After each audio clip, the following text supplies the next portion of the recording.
Hello, everyone. Welcome to the March 25th edition of Math 135 Intro to Stats.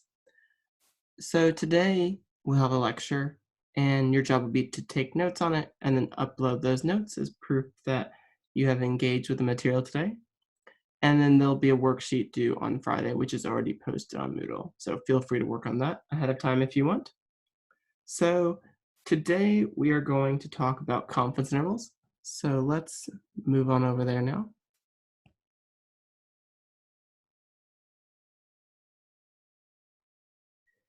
But before we talk about confidence intervals, we need to talk about what we're doing. Because of time and money constraints, difficulty in finding population members, and so forth, we usually do not have access to all measurements of an entire population. Instead, we rely on information from a sample. In this section, we'll develop techniques for estimating the population mean, mu, using sample data. We assume the population standard deviation is known, and we begin with some basic assumptions used in the development of our formulas for estimating the population mean when we know sigma. Although this is not reasonable, if you don't know the population mean, you probably don't know the population standard deviation, but this will make our calculations simpler, and then you'll see how to do it in the more complicated situation.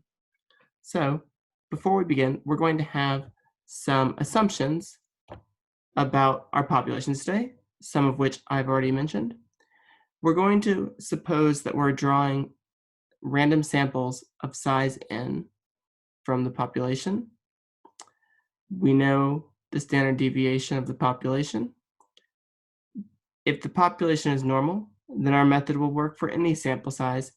And if we don't know the population distribution, then we at least require that the sample size is 30 or more. This is, if I annotate this, this is coming from the central limit theorem.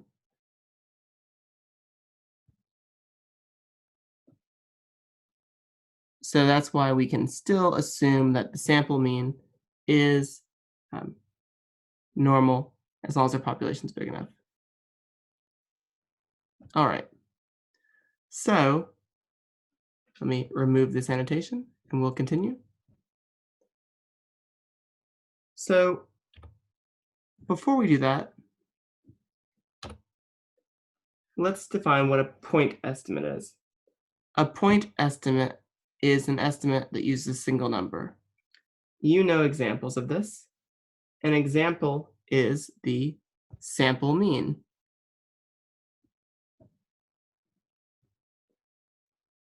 The sample mean is a single number that you use to estimate the mean of the whole population. However, sometimes a single point estimate is not as informative as you might want. What we're going to understand with confidence intervals is that an interval will give you a much better sense of how certain am I that I know the population mean. All right.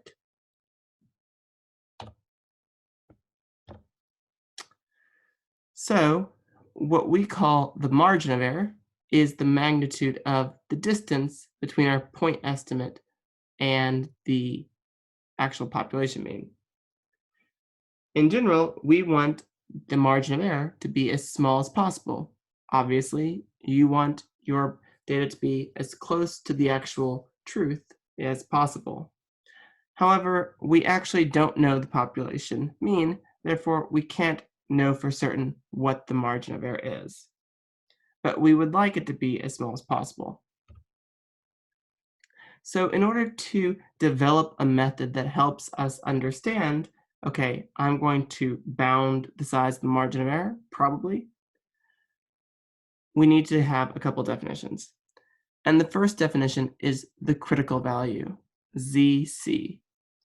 So ZC is some number, could be 1, could be 1.5, could be 2, so that the probability that the standard normal variable Z, so let me annotate this, Z is the standard normal,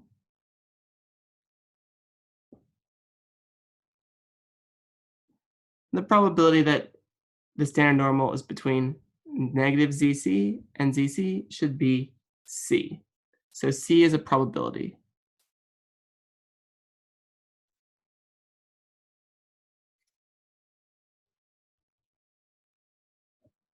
Okay, so we're going to put you to the test and see if you can figure out what one critical value is. So I want you to find Z of 0.95. So I'm going to give a little drawing here. So whatever Z of 0.95 is, let's say that's Z of 0.95, that's negative Z of 0.95.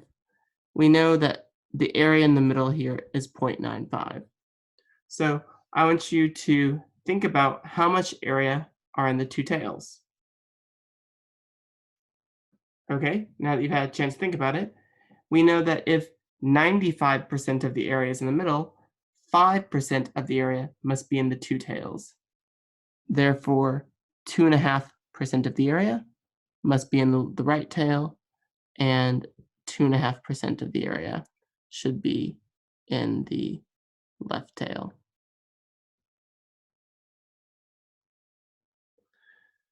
All right, so how do we find Z of 0.95? Well, let's actually find Z of negative let's find negative Z of 0.95. So we need to find in our table a Z value where the left tail area is roughly 0.025. So there is a standard normal table in the folder, so go ahead and take a look at that. So I'm going to clear this drawing, but if I go to my standard normal table and I look for 0.025, that's the number I'm looking for, I see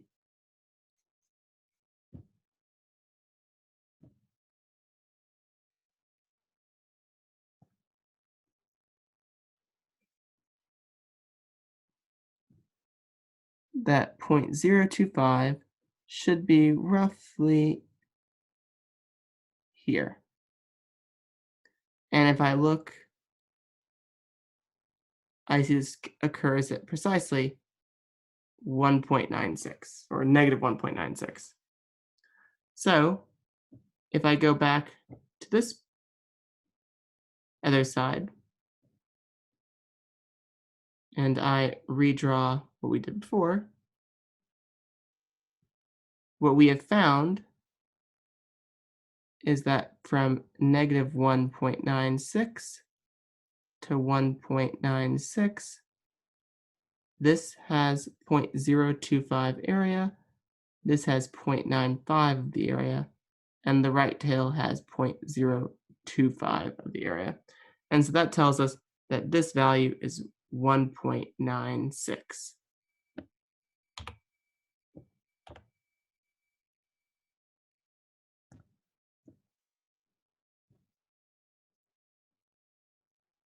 All right. So these are the critical values for 0.9 confidence level and 0.99. If you actually go back to this table and you scroll down to the bottom, you'll actually see that all of the critical values were here at the bottom to begin with in the lower right. Or sorry, lower left. And so you can use this table to just look up the critical value that you need. All right, so now we have the critical value, and now we are ready to define the confidence interval. So what we just said was this equality right here. So for this slide and next slide, there's a lot of algebra that's going to go on. There's nothing particularly deep about it, but in case you like the algebra, I wanted to go through this derivation of where does the confidence interval come from. So this piece right here is the standard normal.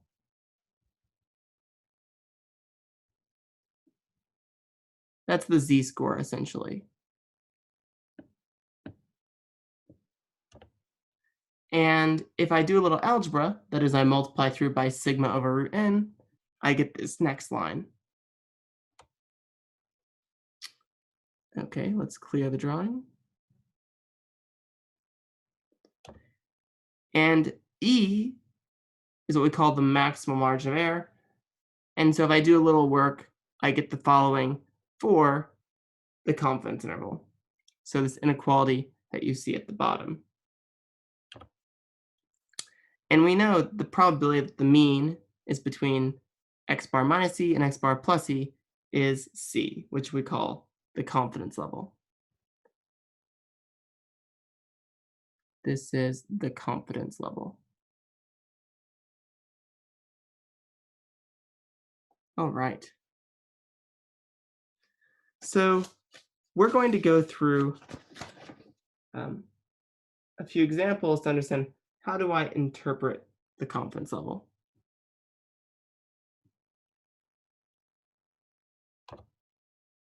So what is a C confidence interval? C is a probability. C is actually, for us, C is typically either 0.90, 0.95, or 0.99. These are the most common confidence levels. The confidence interval is some interval you compute with sample data in such a way that C is the proportion of the confidence intervals based on a random sample of size n that contain mu. So what is this telling me? So I'm going to talk about it now and then again and again. Let's say I'm constructing 95% confidence intervals.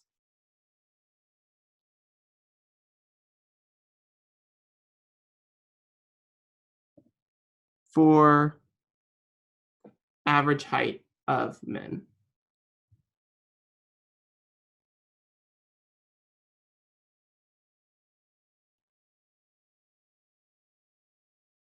And let's say I take samples of size 100.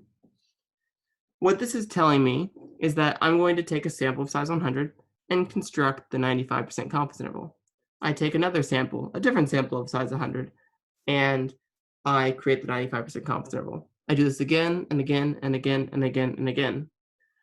95% of my confidence intervals will contain the true average height of men. But 5% of my confidence intervals will not contain the average height. So what the confidence intervals are telling me is that I know that when I construct a confidence interval, 95% of my confidence intervals contain the true average, but 5% will not. All right, so that's enough gobbledygook for now. I think it's time to do an example. So the procedure that we're going to be following for doing these examples is we're going to let x be a random variable, and we're going to obtain a sample of size n, and you compute the sample mean. We already know the population standard deviation, and our population is normal. If it's not normal, then we need the sample size to be at least 30. And from that, we construct the confidence level, the confidence interval. And the confidence interval is this piece right here. Or you might write it in interval notation.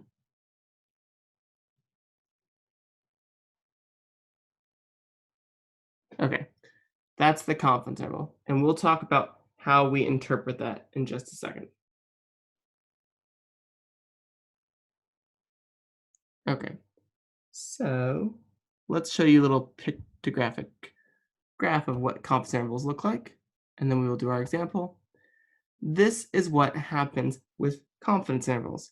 You see that if we all construct confidence intervals, most of our confidence intervals will contain the true mean. So that black line indicates where the population mean is. And we see that this confidence interval contains the mean. This one does, this one does, this one does, this one does. Uh-oh, that one doesn't. This one does, this one does, this one does, this one does. So your confidence interval is not guaranteed to contain the population mean, but we know that if it's a 95% confidence interval, 95% of my confidence intervals contain the mean. All right. So let's construct a confidence interval, and then we will interpret it, because interpreting confidence intervals is one of the most important things that you will learn in this class. Okay, so we're going to look at confidence intervals for the average movie length time in 2008. I'm sure you guys, sorry, 2009. I'm sure you all saw a lot of movies then because you were about, 8 years old. Anyway, this is a sample of, let's see, 120 movies from 2009, and we're going to calculate the confidence interval. So we see here that I've calculated the data for us already. See this data down here? We see that the sample mean is roughly 109.4. The population standard deviation is 19.5 roughly, and the sample size is 120. So let's take a look at our whiteboard and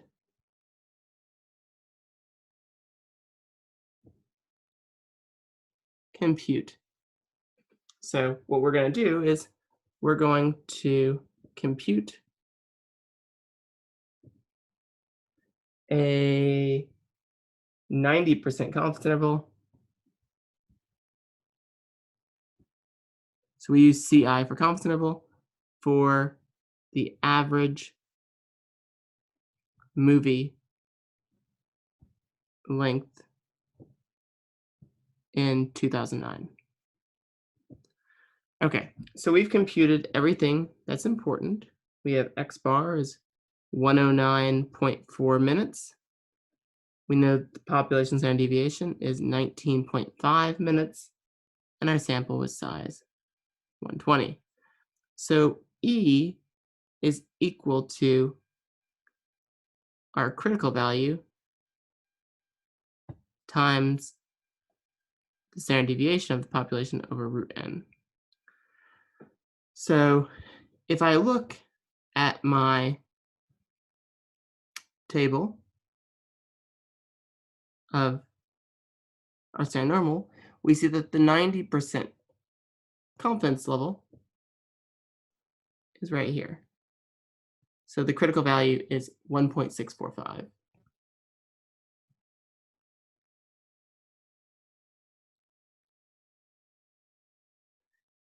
Our standard deviation, 19.5, and then we do the square root of 120.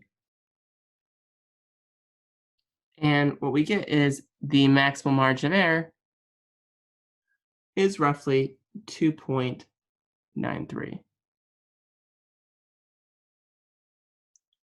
So what do we do with that? Well, our confidence interval, our 90% confidence interval, is X bar minus E and X bar plus E. And this will equal 109.4 minus 2.93 and 109.4 plus 2.93, which should equal the following confidence interval. So the 90% confidence interval is from 106.47 minutes to 112.33 minutes. So how do we interpret this? What is this actually telling us? So we are 90% confident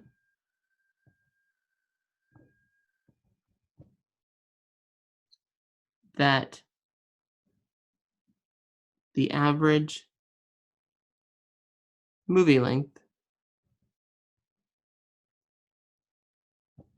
in 2009 was between 106.47 minutes, and 112.33 minutes. So we don't know for sure that the average is between 106.47 and 112.33, but we're 90% confident of it. We took a random sample of 120 movies, and this is the confidence interval we got. So we are confident because we know that this process works 90% of the time. We're confident in the process of creating the confidence interval, not in the actual result. So we're confident that we're 90% confident that the true average movie length was between 106.47 minutes and 112.33 minutes. If you're thinking that doesn't mesh with your experience with movies, it's because the previews take a long time and they start late. All right, let's take a look at another example now. Let's take a look at emperor penguins. So we're going to take a look at emperor penguin dive times. So you love emperor penguin so much that you measure the dive times in minutes of 125 emperor penguin dives.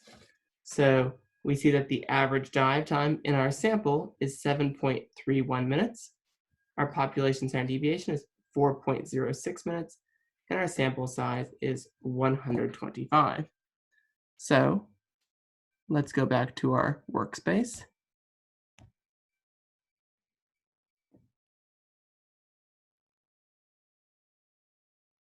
So what I want you to do is construct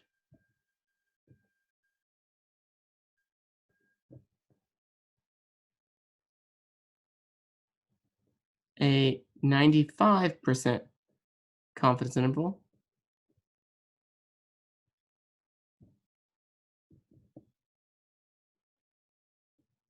for the average dive time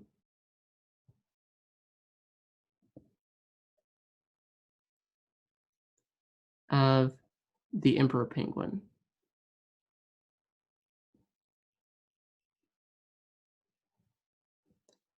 And we found in our sample data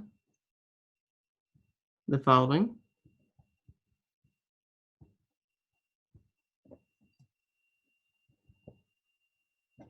All right, now I want you to pause the video and work this out.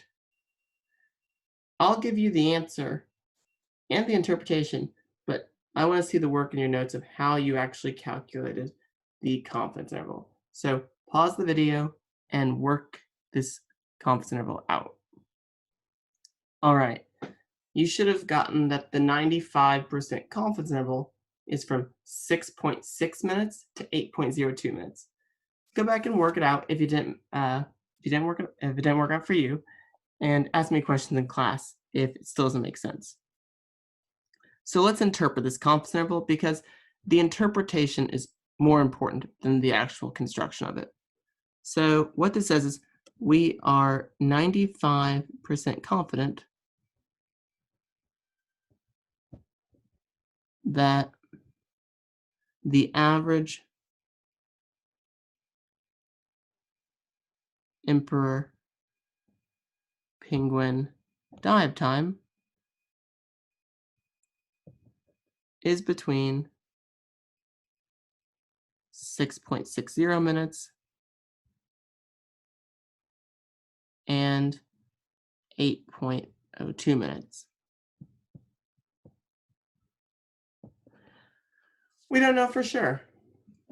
And in some ways, this is more uncertain than we were about the movie lengths, because although the range is smaller, it makes up a bigger percentage difference from the mean. But anyway, when we look at this interval, we say that we're 95% confident that the average emperor penguin dive time is between 6.60 minutes and 8.02 minutes. It might be outside that range, but we know that 95% of the time, this process will create an interval which contains the population mean. We really don't know where that mean is. It could be closer to 6.6. It could be closer to 8. We're just not sure, but we're 95% confident that the average is in there somewhere. So make sure you write up your notes, submit them on Moodle, and let me know if you have any questions. Take care.